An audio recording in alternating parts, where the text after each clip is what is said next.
વરસાદ તો દર વર્ષે રહે છે ને અમારે અહીંયા આવે એટલે દર વર્ષે ઉજાગર કરવા પડે. કલાક બે કલાકમાં અમારે બધું ખાલી કરીને જતું રહેવું પડે. અમારે તો દર વર્ષની આ જ પરિસ્થિતિ છે કે વારંવાર પાણી ભરાય છે, કોતર સાફ થતું નથી.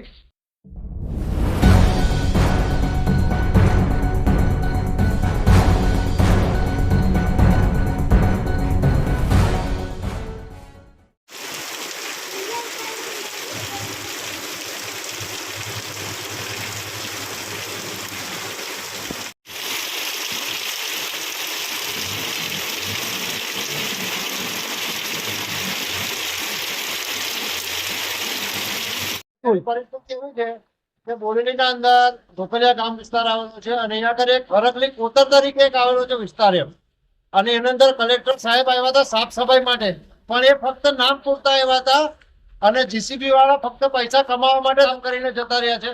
અમારે તો દર વર્ષની આ જ પરિસ્થિતિ છે કે વારંવાર પાણી ભરાય છે, કોતર સાફ થતું નથી. અમે મેન પાણી ભરવાનું કારણ એક જ છે કે કોતર અગર સાફ થઈ જાય વ્યવસ્થિત રીતે તો પાણી ભરાવાની સમસ્યા મટી જાય છે. આજે સવારનો આ વરસાદ ચાલુ છે, એક ધારો હજુ સુધી વરસાદ ચાલુ જ છે અને અમારે દર વર્ષે આ તકલીફ રહે છે કે આ પાણી ભરાઈ જવાની તકલીફ રહે છે કે અમારે આ પાણી ભરાઈ જાય છે તો અમારે અહીંથી ઘર ખાલી કરી અને બહાર ઉપરવાસમાં જતું રહેવું પડે છે. અમારે દર વર્ષે આ સમસ્યા રહે છે. હવે આ સમસ્યાનો હલ કરવા માટે અમારે એ જ કહેવું છે કે આનું કંઈ કરો તમે હવે.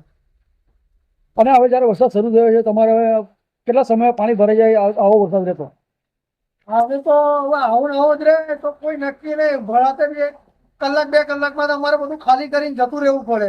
એક તો આ ડબ્બાકો ભરાઈ જાય છે, એ ડબ્બાકોને સાફ કરવા માટે કોઈ આવતું નથી. આ દર વર્ષે આ પ્રોબ્લેમ રહે છે. શું નામ તમારું? ફજલ દિવાન.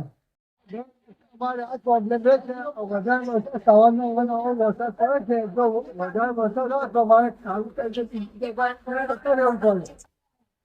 વરસાદ તો દર વર્ષે રહે છે ને અમારે અહીંયા આવે એટલે દર વર્ષે ઉજાગર કરવા પડે. શું નામ? તો નવીભાઈ દિવાન.